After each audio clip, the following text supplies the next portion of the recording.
अस्सलाम वालेकुम students, data structures के लेक्चर्स के अंदर आज हम करने जा रहे हैं एरेज। एरेज क्या है? डेटा स्ट्रक्चर्स के लेक्चर्स के अंदर सबसे फर्स्ट टॉपिक है, क्योंकि अगर आपको एरेज का कंसेप्ट है, इसकी तमाम बेसिक्स और एडवांस कंसेप्ट तमाम है, तो आप कर सकते हैं डेटा स्ट्रक्चर्स को इजीली समझ सकते हैं। क्योंकि इसके अंदर क्या होती है, सॉर्टिंग भी होती है, क्योंकि आपने नंबर्स को सॉर्ट भी करना होता है, इंसर्ट भी करना होता है। ठीक है, तो एरेज के अंदर आपको वो कंसेप्ट पता है तो आगे आप डेटा स्ट्रक्चर समझ सकते हैं। चलिए स्टार्ट करते हैं। एरेज क्या है, और एक बात बता दूं कि जो हम डेटा स्ट्रक्चर्स के अंदर कोडिंग करेंगे कंसेप्ट के लिए, वो हम करेंगे जावा के अंदर। ठीक है, बाकी जो कंसेप्ट होते हैं टोटल वो तमाम लैंग्वेजेस के अंदर सेम ही होते हैं। चलिए स्टार्ट करते हैं। एरेज क्या होता है? एरे का आपने नेम पहले ही पढ़ा होगा आपने, क्योंकि ये कलेक्शन ऑफ आइटम्स होता है सेम टाइप। सेम टाइप किस तरह कि अगर आपने 20 स्टूडेंट्स के मार्क्स स्टोर करवाने हैं, तो 20 स्टूडेंट के मार्क्स जब स्टोर करवाएंगे तो वो तमाम के तमाम या तो इंट टाइप के होंगे या फ्लोट टाइप के होंगे। ठीक है, और उसके अंदर मार्क्स ही स्टोर होंगे, उसके अलावा कोई वैल्यू आप स्टोर नहीं करेंगे, वो सेम टाइप ऑफ डेटा है। इस तरह अगर आपने एक एरे क्रिएट किया, उसके अंदर आप 10 बुक्स जो सब्जेक्ट हैं उनके नेम स्टोर करवाना चाह रहे हैं, तो उसके अंदर जस्ट सब्जेक्ट नेम आएगा और स्ट्रिंग टाइप आएगा, क्योंकि जो करैक्टर होते हैं वो क्या होते हैं, स्ट्रिंग टाइप होते हैं।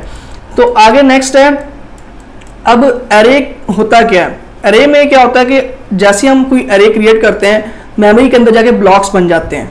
अगर हमने एक एरे ली 9 की, ठीक है, एक एरे हमने क्रिएट की 9 की, तो मेमोरी के अंदर जाके टोटल होंगे 9 ब्लॉक, लेकिन उसके जो इंडेक्सेस होंगे वो 0 से स्टार्ट होंगे।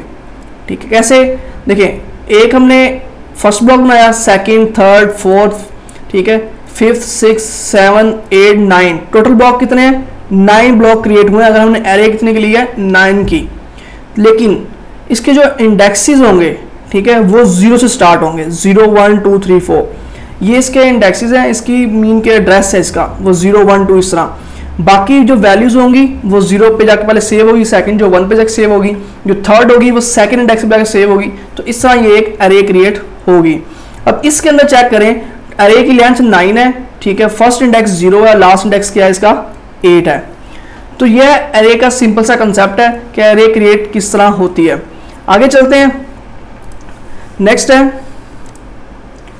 कि अब हमने देखना है कि सबसे पहले कि अब जो एरे क्रिएट करते हैं, ठीक है, एरे का वेरिएबल हम डिक्लेयर करते हैं, वो किस तरह डिक्लेयर करते हैं। तो डिक्लेयर करने का मेथड ये है कि आपने करना क्या है, यहाँ पे सबसे पहले टाइप लिखनी है कि किस टाइप की है, इंटीजर टाइप की है, फ्लोट टाइप की है, स्ट्रिंग टाइप की, किस टाइप की आप एरे लिखना चाह रहे हैं। ठीक हो गया। ये तो प्री डिफाइंड जो आपके पास डेटा टाइप्स हैं वो रख रहे हैं, आप यूजर डिफाइंड डेटा टाइप्स भी रख सकते हैं, वो आगे जाके पढ़ते हैं नेक्स्ट। तो अब यहाँ पे अगर सपोज ये टाइप लिखेंगे यहाँ पे, और यहाँ वेरिएबल नेम देंगे, जो अपना वेरिएबल नेम देंगे, जो भी रखेंगे वो यहाँ होगा, उसके साथ ये ब्रैकेट लगाना भूलना नहीं है, क्योंकि ये किसकी, ये जाहिर कर रहे हैं कि ये एक क्या है, एरे है। ठीक हो गया। अब यहाँ पे चेक करें आप, दूसरा मेथड ये है, एक तो मेथड ये हो गया, दूसरा मेथड ये है कि आप टाइप लिखें, टाइप लिखने के बाद साथ वेरिएबल नेम दे दें, और जो स्क्वायर ब्रैकेट है अब यहाँ लगा दें टाइप के साथ। सबसे जो बेस्ट मेथड होता है वो ये होता है। ठीक है, ये दोनों मेथड चल जाते हैं, लेकिन ज़्यादातर जो मेथड यूज होता है वो सेकंड वन है। टाइप लिखें, साथ स्क्वायर ब्रैकेट लगाएं और वेरिएबल नेम दें। तो इस तरह हम क्या कर सकते हैं, इसको एरे, 1 डायमेंशनल एरे क्रिएट कर सकते हैं। 1 डायमेंशनल एरे क्या होती है, जिसके अंदर जस्ट एक ही रो होती है और मल्टीपल कॉलम्स होते हैं। जैसे हमने ये एक क्रिएट किया, इसके अंदर देखिए एक ही रो है, डिफरेंट कॉलम इसके अंदर आ रहे हैं, वैल्यू सेल्स आ रहे हैं, तो ये क्या है, 1 डायमेंशनल एरे है। बाकी ये लिखा हुआ है, an array declaration has 2 components, type and name. इसके अंदर एक टाइप होगा, एक नेम होगा। Type declares the element type of the array, कि एरे के अंदर किस टाइप के एलिमेंट्स आप सेव कराने जा रहे हैं। The element type determines the data types of each element that comprises the array. Like an array of integers, we can also create an array of other primitive data types like char, float, double, etc. ये तमाम चीज़ें बता चुका हूँ मैं आपको कि आप किसी भी डाटा टाइप की आप एरे क्रिएट कर सकते हो। अब नेक्स्ट हम इसकी कुछ एग्जांपल्स देखते हैं कि हम वेरिएबल किस तरह क्रिएट कर सकते हैं। देखिए, फर्स्ट मैंने इंट टाइप का एक एरे क्रिएट की, उसका नेम रखा इंट एरे। ठीक हो गया। फिर सेकंड हम दूसरा मेथड ये यूज़ कर रहे हैं, स्क्वायर ब्रैकेट यहाँ लगाई और यहाँ इंट एरे नेम रख दिया। दोनों में से आप कोई भी चूज कर सकते हैं। और यहाँ पे डिफरेंट टाइप की एरेज क्रिएट की हुई है, जैसे बाइट टाइप की एरे है, शॉर्ट की है, क्योंकि शॉर्ट लिखा और शॉर्ट एरे लिख के आगे मैंने स्क्वायर ब्रैकेट लगा दी, ये शॉर्ट एरे का वेरिएबल बन चुका है, ठीक है। उसके बाद बुलियन है, तो बुलियन के में ये एरे लगाया। फिर उसके बाद नेक्स्ट है कि लॉन्ग एरे है, फ्लोट है, डबल है, कैर है, ये तमाम हमने क्या किए हैं, एरेज को डिक्लेयर किया है। और ये अब नेक्स्ट चलते हैं। अब नेक्स्ट हमने एरे को करना है इनिशियलाइज। इनिशियलाइज क्या होता है, कोई एरे को हमने वैल्यू देनी है, कितने साइज के हम एरे रखेंगे, तो इनिशियलाइज किस तरह कर सकते हैं। तो सबसे पहले जो मेथड है वो ये है कि आपने वेरिएबल नेम देना है। वेरिएबल नेम देने के बाद आपने इक्वल लगाना है, ठीक है। इक्वल लगाने के बाद न्यू कीवर्ड लाजमी लिखना है। ये क्या करेगा, एरे का ऑब्जेक्ट क्रिएट करेगा। न्यू कीवर्ड जावा के अंदर क्या करता है, एरे का न्यू ऑब्जेक्ट क्रिएट करता है। यहाँ टाइप लिखेंगे, ठीक है, जिस टाइप की एरे होगी, इंटीजर है तो इंटीजर, फ्लोट है तो फ्लोट। यहाँ उसका साइज डिक्लेयर करेंगे। नीचे आपको एग्जांपल दी हुई है, इससे आपको ज़्यादा बेटर समझ आ जाएगी। देखें यहाँ पे इंट टाइप की मैंने एक एरे ली जिसका नाम रखा इंट एरे, ठीक है। इंटीजर टाइप की एरे ली जिसका नाम रखा इंट एरे। तो इस एरे के अंदर क्या किया मैंने, मैंने करना है इसको डिक्लेयर करने के बाद इसको इनिशियलाइज करना है। तो कैसे करूंगा, देखें इंट एरे लिखा, ये कीवर्ड एज इट इज, ठीक है, ये लिखा, और लिखने के बाद is equal to new int 20 लिख दिया। तो इस तरह आप क्या किया, मैंने इसको 20 साइज दे दिया एरे को, 20 साइज की एरे को इनिशियलाइज कर दिया। अब नेक्स्ट जो सेकंड मेथड है एरे को इनिशियलाइज करवाने का, वो ये है कि देखें इंट लिखा, इंट लिखने के बाद आपने वेरिएबल भी क्रिएट कर लिया और साथ उसके अंदर वैल्यू भी इनिशियलाइज करा रहे हैं। जो ये लॉन्ग कट मेथड है, ये वाला जो ये मेथड कौन सा है, लॉन्ग कट है, कि आपने पहले वेरिएबल डिक्लेयर कराया देन उसको इनिशियलाइज कराया। इसके अंदर एक ही स्टेप के अंदर वेरिएबल डिक्लेयर भी हो रहा है और इनिशियलाइज भी हो रहा है। देखिए इंट लिखा, इंट एरे लिया, इंट एरे के अंदर हमने क्या कर दिया, 20 का साइज की हमने एरे इनिशियलाइज करा दी। तो ये मेथड है एरे को इनिशियलाइज करवाने का। नेक्स्ट है एरेज लिटरल। एरेज लिटरल क्या होते हैं, अगर आपको पहले से कोई वैल्यूज नॉन है, मीन के पता है एरे के अंदर कौन कौन सी वैल्यूज आएंगी और कितनी साइज की आपने एरे रखनी है, तो उसके अंदर क्या करते हैं आप उसकी वैल्यूज दे देते हैं, ठीक है। जब कोडिंग कर रहे होते हैं तो तब आप उसकी वैल्यू दे देते हैं। किस तरह, देखें यहाँ पे इंट लिखा, ठीक है, इंट एरे लिखा, ये तो हमने वेरिएबल क्रिएट किया इंटीजर टाइप का। तो न्यू और न्यू क्या हो गया, इन टाइप के हमने वैल्यूज ली इसके अंदर। ये देखें आपने करली ब्रैकेट्स लगाई, लगाने के बाद तमाम वैल्यूज दे दी इसके अंदर लिटरल। तो ये वैल्यूज आपने एरे के अंदर साइन कर दी हैं। तो अब आप ये बताएं इसका साइज कितना होगा, इस एरे का कितना, 3 4 5 6 10 तक जा रहा है। तो साइज कितना है एरे का, 10 साइज है, ठीक है, क्योंकि 0 से स्टार्ट वैल्यू होगी, 0 से इंडेक्स स्टार्ट होंगे। ये 0 इंडेक्स से बड़ी वैल्यू, ये 1 पे, ये 2 पे, ये 3 पे, 4 5 6 7 8 9, ठीक है। 10 साइज, अरे का साइज 10 ही होगा, 10 वैल्यू जाकर सेम होंगी, लेकिन इंडेक्स 0 से स्टार्ट होगा। लास्ट जो वैल्यू होगी वो 9 इंडेक्स पे पड़ी होगी। तो आगे हम नेक्स्ट फर्दर मूव करते हैं। नेक्स्ट अब एरे को हमने डिक्लेयर करना सीख लिया, इनिशियलाइज करना सीख लिया, ठीक है। अब करना क्या है नेक्स्ट, हमने अब एरे के वैल्यूज हमने अगर इनपुट की हैं यूजर से, या तो प्री डिफाइन हमने एक लिटरल के थ्रू हमने वैल्यूज ली हैं। अब उसको हमने करना है एक्सेस, मीन के प्रिंट करवाना है, एक कंप्लीट एरे को प्रिंट करवाना है। तो वो कैसे प्रिंट करवाएंगे, तो उसके लिए जो कंसेप्ट है वो ये है कि आपने करना क्या है, सिंपल फॉर लूप को यूज करना है। किसी भी एरे को आपने प्रिंट आउट करवाना हो, ठीक है, एक्सेस करना हो एरे को, तो उसके लिए फॉर लूप यूज करते हैं ज़्यादातर। तो देखिए each element in array is accessed it's index and the index begins with 0 and ends at total array size.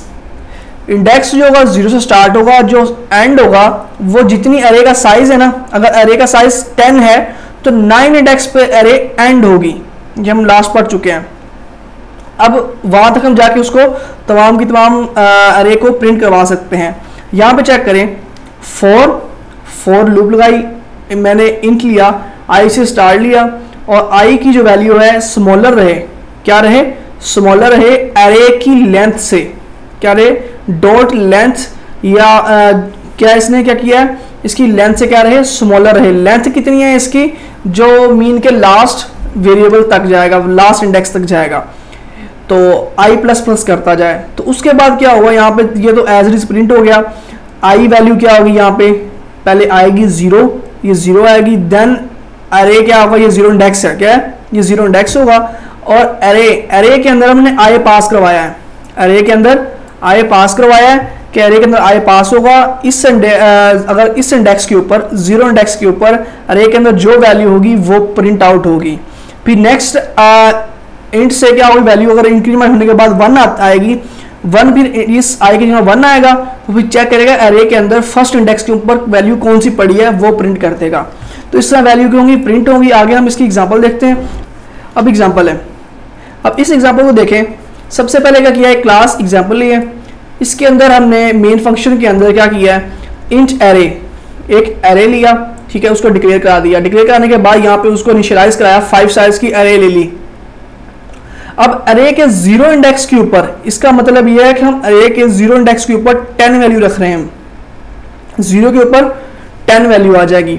Suppose ये मैंने एक ब्लॉक बनाया, ठीक है, इसके अंदर हमने क्या करना है, 5 साइज की एरे लेनी है, 2 3 4 और ये कितनी होगी, 5 होगी। इंडेक्स क्या होंगे, 0 1 2 3 4, ठीक है, 4 तक जाएगा क्योंकि साइज एरे का 5 है लेकिन इंडेक्सेस उसके 0 से स्टार्ट होंगे।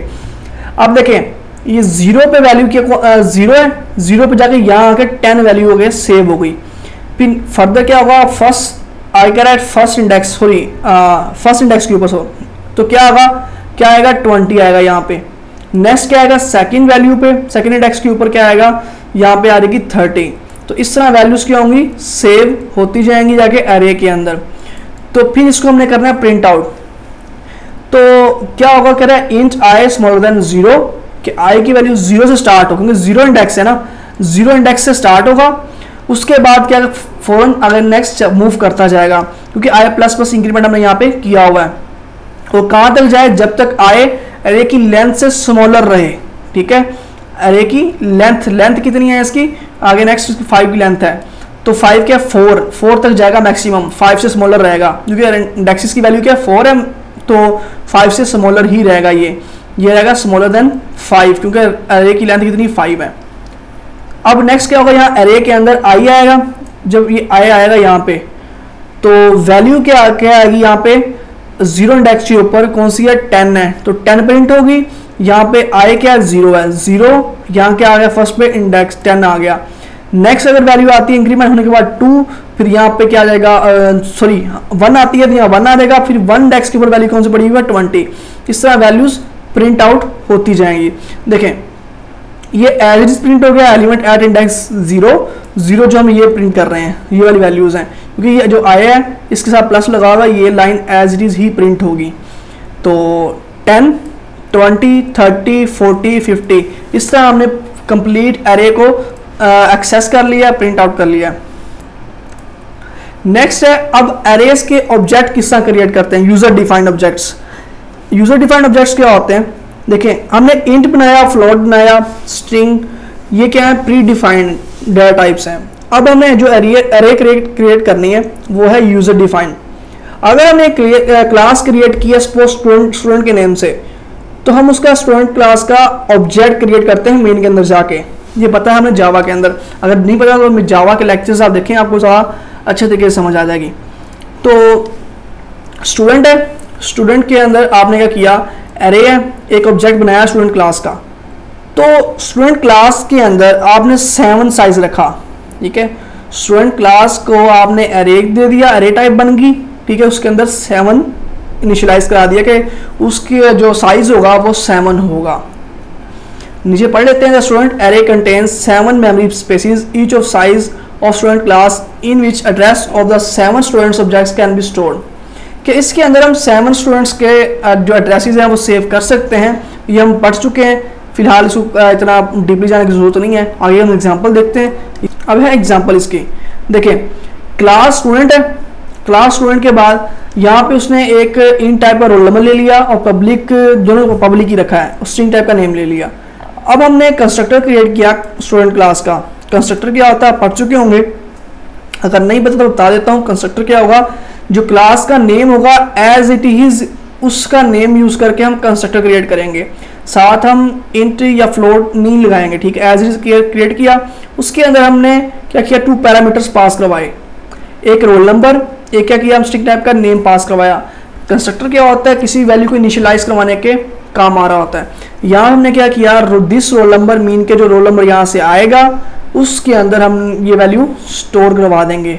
ये रोल नंबर यहाँ पे आएगा, देखें ये यहाँ पे आया, यहाँ पे आने के बाद ये वैल्यू इसके अंदर स्टोर हो जाएगी। अब ये क्या है, ये हमने जो वैल्यू ली हुई है। नेक्स्ट दिस नेम है, जो नेम हमने यहाँ पे क्रिएट किया होगा, इसके अंदर आके जो नेम यहाँ से आएगा वो इधर आएगा, आने के बाद इसके अंदर स्टोर हो जाएगा। ये कंस्ट्रक्टर है। आगे चलते हैं, जो हमारा मेन टॉपिक है एरेज। अब यहाँ पे पब्लिक क्लास एग्जाम्पल के अंदर आए हैं, या मेन मेथड के अंदर हमने ऑब्जेक्ट क्रिएट किया स्टूडेंट क्लास का। ये स्टूडेंट क्लास थी, इसका हमने ऑब्जेक्ट क्रिएट किया स्टूडेंट के नेम से, ठीक है। तो न्यू कीवर्ड के थ्रू हम ऑब्जेक्ट क्रिएट करते होते हैं। अब इसके अंदर 5 मैंने साइज इनिशियलाइज करा दिया। अब करना क्या है, यहाँ पे देखें अरे 0, क्योंकि हमने जो ऑब्जेक्ट क्रिएट किया अरे 0 मीन का 0 इंडेक्स, ठीक है, 0 इंडेक्स, ठीक है। यहाँ पे आके क्या है कि न्यू स्टूडेंट, ठीक है, न्यू स्टूडेंट मीन के ये न्यू स्टूडेंट आप लाजमी यूज करेंगे इसके साथ, क्योंकि आप अरे का ऑब्जेक्ट क्रिएट किया आपने क्लास ऑब्जेक्ट, तो उसके साथ आप न्यू कीवर्ड लगाएंगे, फिर जाके वैल्यू जाके अरे के अंदर सेव होगी। स्टूडेंट लिखा 1 और अमान। 1 क्या है, उसका रोल नंबर हमने दिया, अमान क्या है, उसका नेम है। जो हमने कंस्ट्रक्टर के अंदर वैल्यू दी हुई है ना, कंस्ट्रक्टर के अंदर जो वैल्यूज दी हुई हैं, तो ये कंस्ट्रक्टर को जाके वैल्यू पास होंगी। स्टूडेंट क्लास है ना, ये स्टूडेंट क्यों लिखा है, ये स्टूडेंट असल में जो हमने कंस्ट्रक्टर क्रिएट किया है इसको हम कॉल कर रहे हैं, इस कंस्ट्रक्टर को कॉल कर रहे हैं असल में इस जगह पे। तो यहाँ वैल्यू पास करवाई है पैरामीटर के थ्रू। 1 क्या गया, रोल नंबर, सेकंड गया अमान, तो जाके 0 इंडेक्स पे सेव हो गया। फिर नेक्स्ट 1 इंडेक्स पे आया, यहाँ पे सेकंड रोल नंबर गया इसका और इसका नेम चला गया। थर्ड पे भी सेकंड में भी सही होगा, तो सो ऑन इस तरह मूव करते जाएंगे। और अब ये वैल्यूज जाके अरे के अंदर सेव हो चुकी हैं, ठीक है, अरे के अंदर जाके वैल्यूज स्टोर हो चुकी हैं। अब हमने इसका ना रिट्रीव एक्सेस करना है, कैसे करेंगे, वही सेम मेथड अरे लूप लगाएंगे फॉर अरे डॉट लेंथ तक जाएंगे, लेंथ से स्मॉलर रहे। तो यहाँ क्या होगा, एलिमेंट एट, यहाँ प्लस लगाया हुआ, इसके बाद आई क्या इसका इंडेक्स होगा कि 0 इंडेक्स पे, ये कॉलन एज इज प्रिंट होगा, फिर प्लस है। यहाँ पे देखें अरे, मेन चीज ये है अरे रोल नंबर, अरे आई क्या 0 इंडेक्स के ऊपर जो रोल नंबर होगा, रोल नंबर मीन जो वैल्यू आप स्टोर करवाते हो, यहाँ पे अरे के अंदर स्टोर करवाया 0 इंडेक्स के ऊपर रोल नंबर स्टोर करवाया, 0 इंडेक्स के ऊपर नेम स्टोर करवाया। यहाँ पे देखें 0 इंडेक्स के ऊपर आपने रोल नंबर भी स्टोर करवाया है और क्या नेम भी स्टोर करवाया। फिर 1 इंडेक्स के ऊपर आपने 2 मीन के उसका रोल नंबर भी स्टोर कराया और नेम भी। इसी तरह ही जब यहाँ 0 आएगा तो 0 इंडेक्स के ऊपर इसका क्या होगा, नेम और रोल नंबर जो पड़ा होगा वो प्रिंट होगा, वो क्या है 1 और अमान। फिर नेक्स्ट अगर फर्दर 1 आएगा, 1 इंडेक्स के ऊपर जो वैल्यू पड़ी होगी वो प्रिंट आउट हो जाएगी। इस तरह एक कंप्लीट वैल्यूज क्या होंगी, प्रिंट होगी और इस तरह सो ऑन आगे चलता जाएगा। तो आज के लिए गाइस इतना ही है। नेक्स्ट हम करने वाले हैं 2 डायमेंशनल एरेज। तो 2 डायमेंशनल एरेज करने के बाद कुछ प्रैक्टिसेस करेंगे 2 से 3, ताकि आपको डेटा स्ट्रक्चर्स की कंप्लीट समझ आ सके। कुछ हम सॉर्टिंग भी करेंगे, डाटा को अपडेट भी करेंगे एरे के अंदर। तो तब तक के लिए अल्लाह हाफिज़।